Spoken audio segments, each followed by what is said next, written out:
Hello, I'm Natalie Zett, and welcome to Flower in the River. This podcast, inspired by my book of the same name, explores the 1915 Eastland Disaster in Chicago and its enduring impact, particularly on my family's history.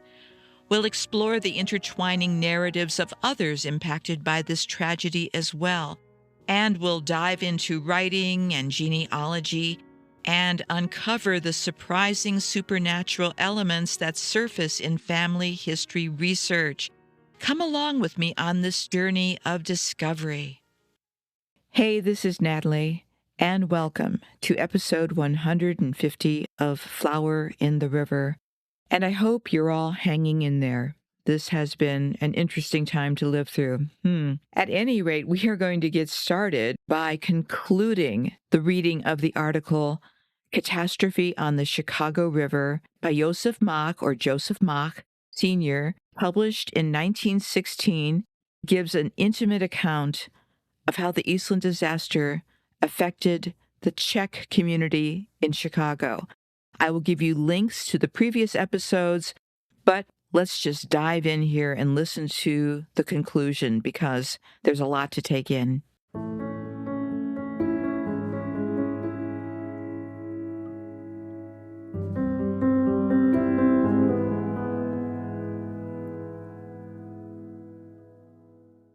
News of the terrible accident spread over the city with lightning speed, and shortly after 8 a.m., the sad news reached the Czech quarters on Chicago's west side.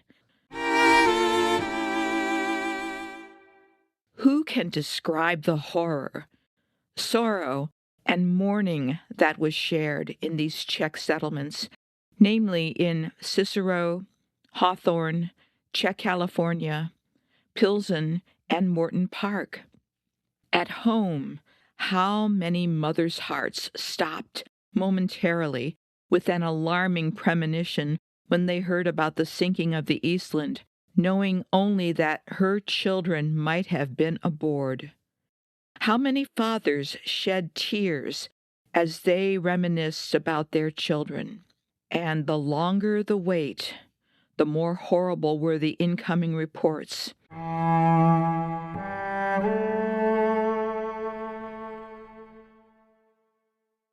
And, alas, these were our fellow countrymen who were hit the hardest. And those terrible premonitions were not false. The pronouncement on the first day of the Chicago River disaster as the worst catastrophe ever to strike the Chicago Czechs was legally proper. Panic and excitement reigned over the Czech quarters that first day, escalating for days afterward. The eyes of them all revealed the pain of despair, boundless sadness, and heart-rending grief.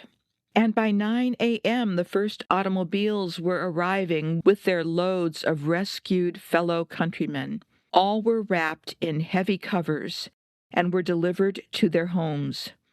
Their clothing was torn, muddy and soaking wet, and most of them blood-stained, evidence of a terrible life and death struggle.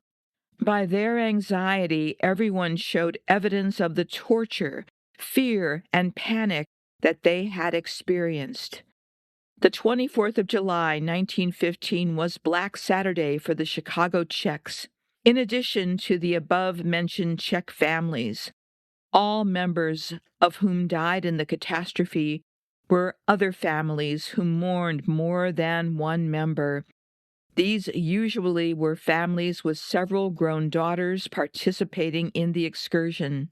The family Strakov lost 3 members. The family Riedel lost daughters Marie and Rose. The family Zastera lost daughters Antonia, Marie, and Julia. The family Dubek lost Mrs. Catherine Dubek, 36, and children Catherine, 15, and Joseph, 11. The family Dolyes of Morton Park bitterly suffered the loss of 3 daughters, Rose, Marie, and Anna. Anna was to have celebrated her 21st birthday on the 26th of July.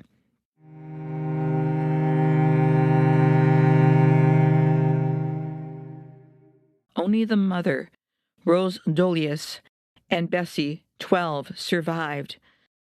All three daughters were buried together. The family Catastrophe lost daughters Johanna and Rose. The family Street lost 3 daughters.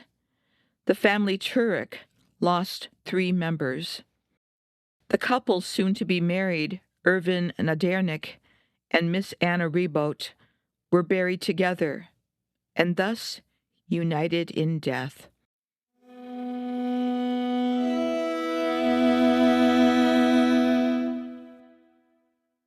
The family Robert and Marie Youngworth lost 2 daughters, Lillian, 18, and Mamie, 16. Son Fred, 13, survived. The family, John and Frances Salek, suffered this touching fate.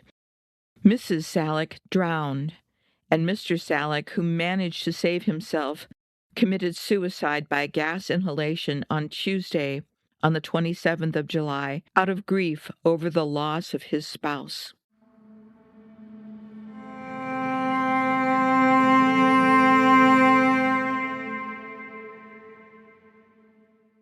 The whole issue of calendar, if devoted entirely to this disaster, could not adequately contain a comprehensive coverage of the grief and pain of each and every Czech family, and individually describe their tragic experiences in Chicago, particularly in the Czech quarters in those days.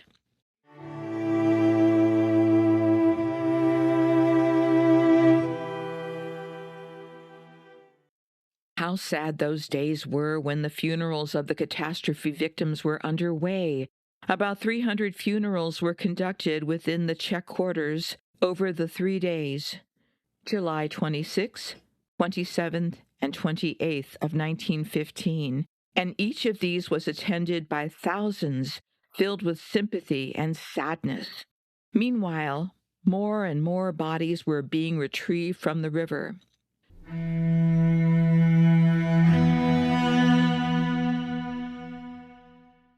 Who is to blame for the Eastland catastrophe? That was the question that surfaced in the minds of everyone as soon as the extent of the Chicago River accident was known.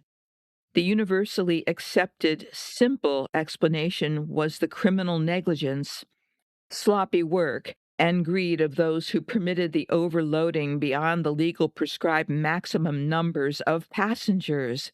This, despite the fact that the Eastland was condemned long ago as being badly constructed, old, and unsuitable for the transport of passengers.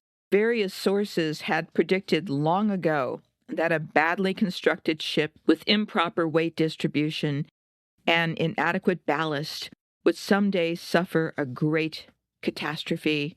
But this advice and these warnings were ignored, and only after so many hundreds of passengers perished was it admitted that the Eastland was a genuine death trap for its passengers. It was established that the government inspectors did not perform their responsibility when they issued the permit for the permissible number of passengers, that their decisions were biased by various aspects, politics and family nepotism, among others, with such a terrible outcome.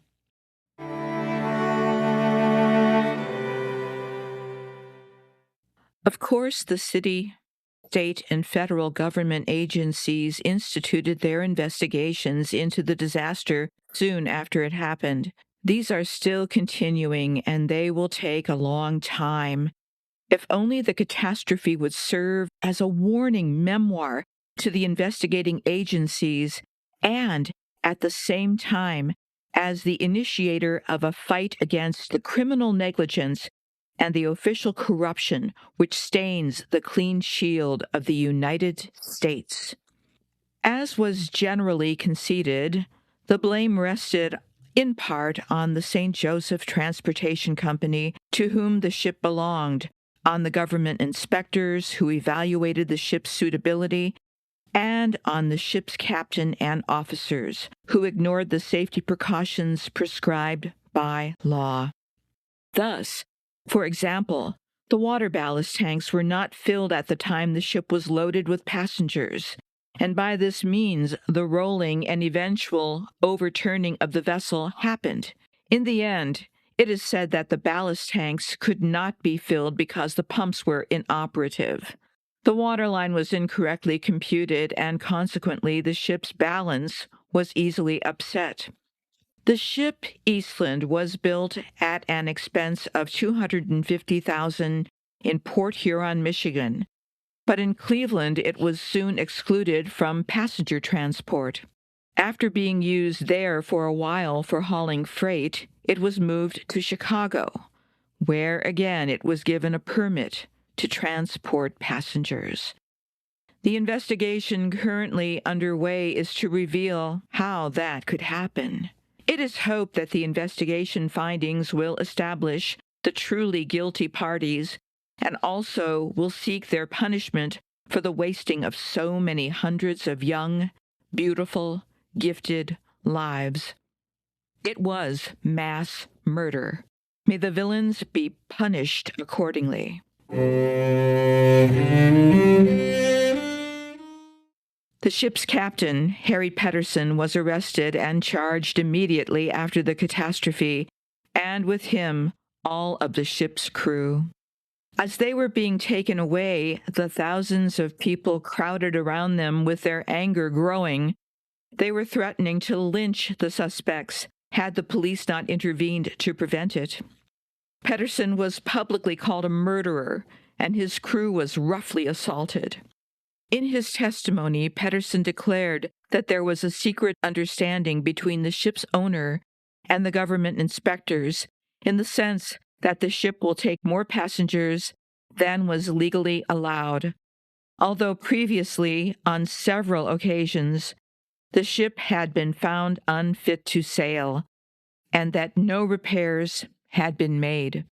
Up to June, however, the firm had a permit from the government agencies, allowing them to carry up to 2,500 passengers. At that time, Pedersen was sent to Grand Rapids, Michigan, where the government inspector, Robert Reed, handed him a new certificate for Eastland. Pedersen further explained that shortly afterward, Reed's son-in-law, J.M. Erickson, was hired as chief engineer on the Eastland. Walter K. Greenbaum, general manager of Indiana Transportation Company, which hired the Eastland, was imprisoned in the night of the 28th of July, 1915.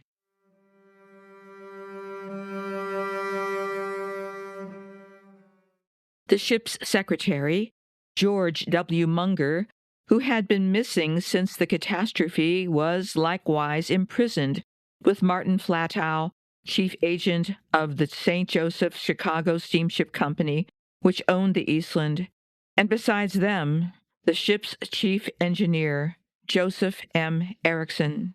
Charges of murder or of criminal negligence were lodged against each one of them. 3 weeks after the catastrophe, the hull of the Eastland was floated to the river surface and towed to South Chicago.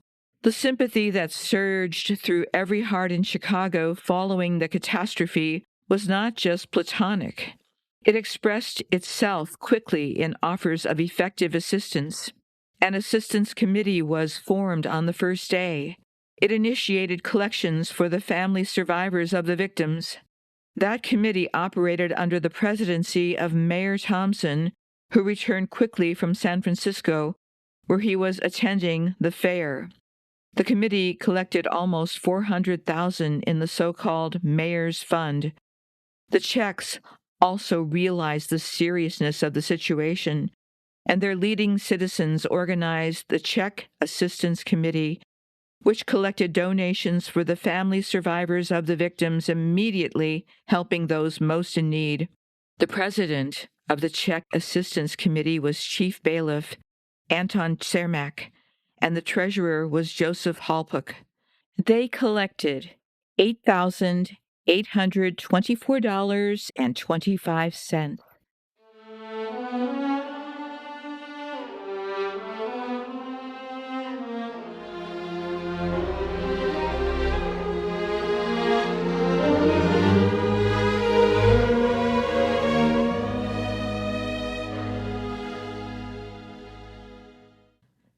You've been listening to Catastrophe on the Chicago River, which was published in 1916 by the American Calendar in Chicago, Illinois. The author of the article was Josef Mach Sr.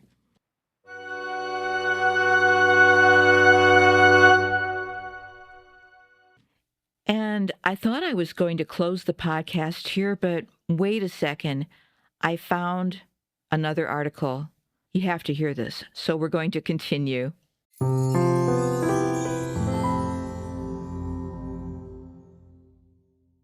Here's another significant piece of Eastland disaster history that was missed by George Hilton and was missed by nearly every other organization or author in the 21st century, with one exception: the Eastland Memorial Society. The Eastland Memorial Society devoted a page to Mayor Anton Cermak. He was born in 1873, died in 1933. I had no idea that Cermak had any association with the Eastland disaster, but this was not the case. There's another Czech-language publication that gives the backstory about all of this.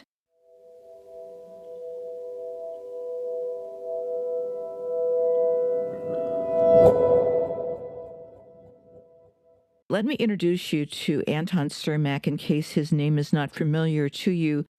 Anton Josef Cermak was born May 9th, 1873 in Kladno, Bohemia. That's Czech Republic now. It is a village near Prague. He immigrated to the United States as a child, and his father was a coal miner, and soon Anton was working long hours in the coal mines near Joliet, that's Illinois, earning $1.50 a day. After coming to Chicago, Cermak worked as a railroad brakeman and in 1892 started a hauling business, wood, coal, etc., and working as a teamster, which would later earn him the nickname Pushcart Tony. Cermak became a Democratic precinct worker. He organized the United Societies for Local Self-Government and in 1902 became a state legislator. He held the position of chief bailiff in 1915. That was during the Eastland Disaster. Cermak was a founder and president of the Czech Assistance Committee, which we heard about in this article, which was created in response to the capsizing of the Eastland. The committee collected donations for the family survivors of the victims, immediately helping those most in need. He later used his knowledge of government land purchase plans to make a fortune speculating in real estate, earning over $7 million. In 1928, Cermak ran an unsuccessful campaign as a Democratic candidate for the U.S. Senate from Illinois. On February 24, 1931, he won the Democratic primary election, defeating John B. Devonay. Then, on April 7, 1931, Cermak won the general election as the 35th mayor of Chicago, defeating Republican incumbent William Big Bill Hale Thompson by nearly 200,000 votes, to become the first and only foreign-born mayor of Chicago. He assumed office on April 9th. The formal inauguration ceremonies following April 27th at 7:30 p.m., where he gave his inaugural address.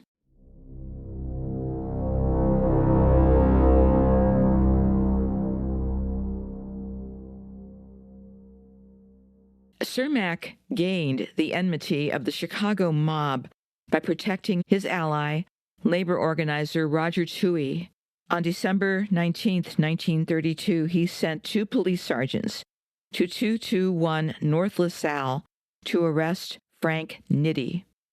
A gunfight erupted, severely wounding Nitti.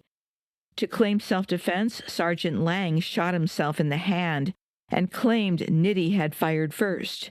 Nitti recovered from the shooting and was put on trial for shooting Sergeant Lang. During the trial, Cermak and his aides traveled to Florida to escape Nitti's wrath.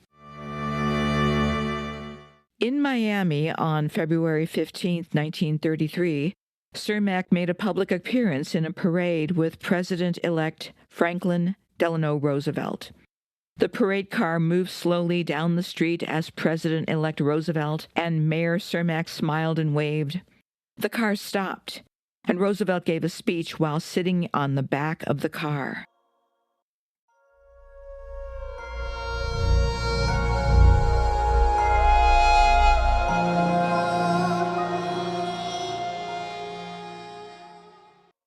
Five shots rang out, and a nearby photographer joked, "Just like Chicago, eh, Mayor?" The bullets hit 4 bystanders, including a mother of 5 children, and Mayor Cermak. Cermak had been mortally wounded, shot by Italian immigrant Giuseppe Zangara. The mayor fell out of the car and called out, "The president, get him away." But Roosevelt ordered his car to stop and had the mayor put in with him. President-elect Roosevelt held Cermak all the way to the hospital. On March 6, 1933, Cermak succumbed to his wound.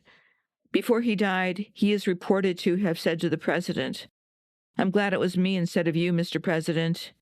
Never displaying any remorse for his actions, Giuseppe Zangara was executed in the electric chair on March 21, 1933.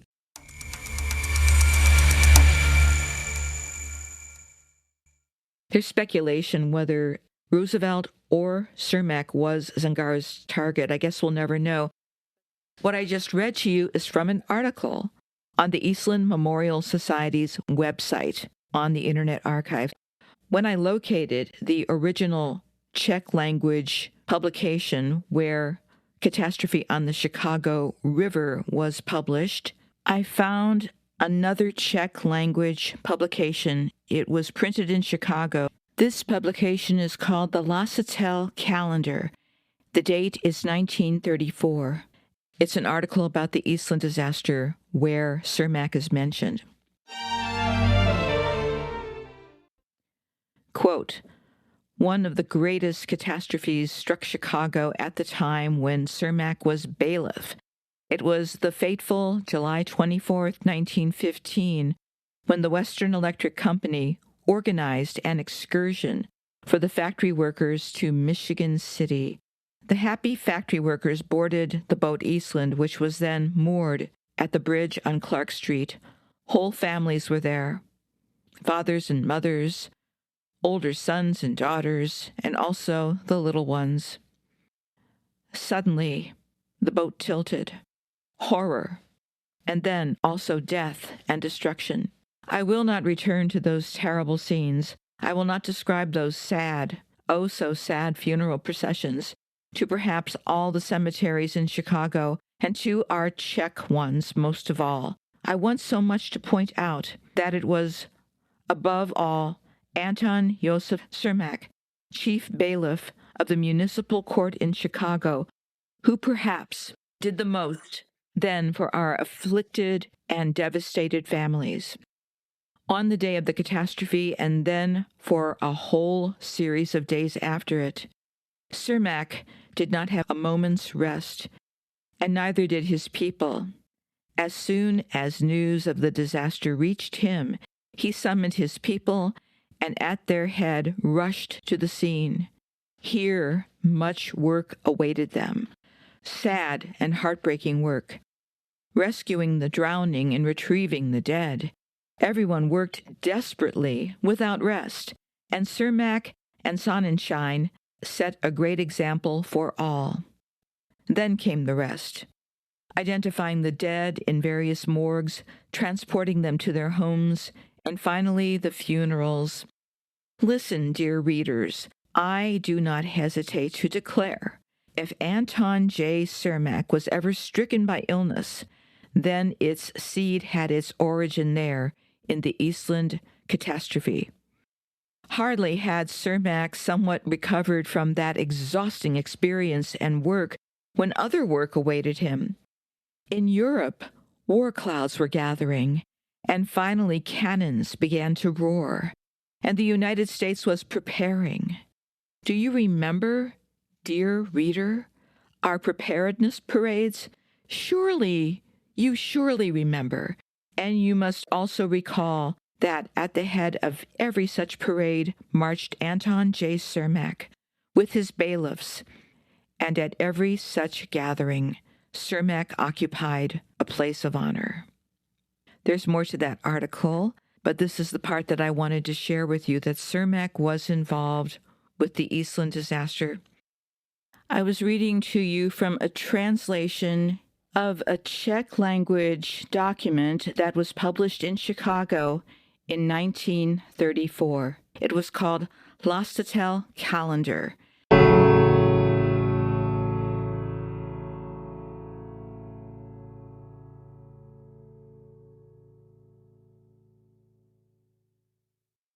This is another omission, and it shows, once again, what's happened in the 21st century, in the middle of the 21st century. Although we have so much access to so much online, translation tools, etc., not just about the Eastland disaster itself, but about the many, many people whose lives were touched by the Eastland disaster. There's a big disconnect between what is out there and what is easily accessible and what you see as presented as the history of the Eastland disaster in many of these 21st century retellings.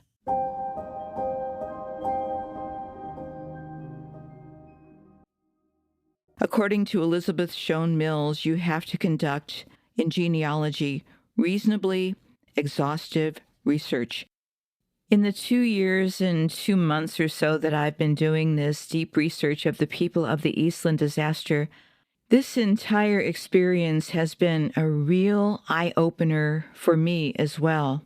I thought because there was such a solid foundation with George Hilton's work, and then that continued with the Eastland Memorial Society, once they disbanded, that was it. The research definitely slowed down, and it gave way to other focuses.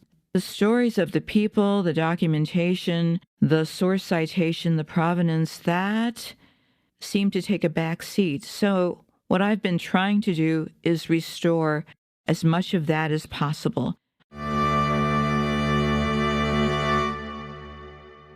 And I have to say, it's fascinating work. I mean, to have finished reading Catastrophe on the Chicago River, to see the mention of Anton Cermak, and I had no idea he was even involved in any way with the Eastland disaster, then to find out, lo and behold, the Eastland Memorial Society already had mention of him, and then to dig a little further and find the Czech-language publication that went into a fair amount of detail about his involvement. So I love uncovering this history to share with you because I want to make sure that you understand that the history's there. It just has not been explored. But we will explore more next week, I promise. In the meantime, please take care of yourselves and take care of each other. I'll talk to you next week. Goodbye.